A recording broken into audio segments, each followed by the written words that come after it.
Bonjour à tous, au menu de ce lundi, les innovations sécurité pour le futur Volvo XC90. Rosberg et Hamilton s'éclatent sur le Nürburgring et succès pour la course de caisse à savon. Red Bull avance la petit point sur le sommaire d'Auto Plus.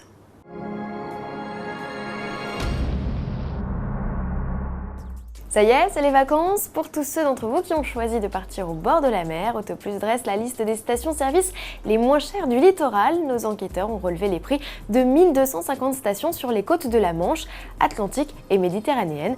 Également à l'affiche, les produits démoustiquants les plus efficaces et le premier test de l'Audi A3 berline. Un numéro à retrouver jusqu'au 14 juillet en kiosque et sans limite de temps sur l'application Auto Plus HD sur iPad. Volvo et la sécurité, c'est une affaire de longue date. Réputé pour produire les voitures les plus sûres du moment, le constructeur suédois poursuit sur sa lancée en annonçant les innovations qui équiperont fin 2014 son nouveau XC90. Ainsi, le 4x4 profitera d'un système de détection des piétons et cyclistes de nuit. Pas qu'une simple caméra infrarouge, le dispositif sera également capable de freiner le véhicule pour éviter l'impact.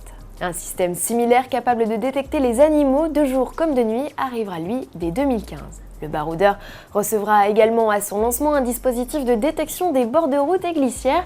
Concrètement, le véhicule veillera à garder sa ligne, même en l'absence de signalisation au sol. Enfin, dernier gadget, le régulateur de vitesse adaptatif avec assistant directionnel. À travers ces innovations, Volvo espère ramener d'ici 2020 à zéro le nombre de tués ou blessés graves dans l'un de ses véhicules. Les équipements de sécurité, les flèches d'argent W154 de 1938 et W196 de 1954 n'en avaient pas. À l'occasion du Grand Prix d'Allemagne qui a sacré ce 7 juillet l'Allemand Sebastian Vettel, l'écurie Mercedes-AMG a proposé à ses pilotes, Lewis Hamilton et Nico Rosberg, de se replonger dans le passé.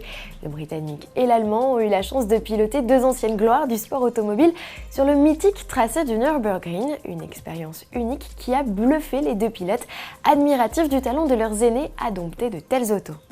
À travers cet événement, Mercedes a aussi rendu hommage au pilote britannique Richard Seaman qui remporta il y a 75 ans le Grand Prix d'Allemagne à bord d'une monoplace similaire à celle de Lewis. Terminons ce journal avec les résultats d'une épreuve déjantée. Red Bull organisée le 7 juillet dernier et pour la deuxième fois en France, une course de caisse à savon. 30 000 personnes se sont massées le long des 500 mètres de descente dans le domaine du parc de Saint-Cloud pour voir défiler les 44 équipages engagés. Parmi eux, des Vikings, des lapins, des Tours Eiffel, des poneys. Bref, les participants ont rivalisé de créativité pour mettre sur roue leur bolide dépourvu de moteur. Au final, c'est Starkey et Hutch de l'équipe lyonnaise des fondeurs d'asphalte qui s'imposent devant l'équipe Sophone et les pierres à feu. Le team Lego Gang remporte lui le prix de la créativité, un week-end de folie auquel ont pris part plusieurs pilotes.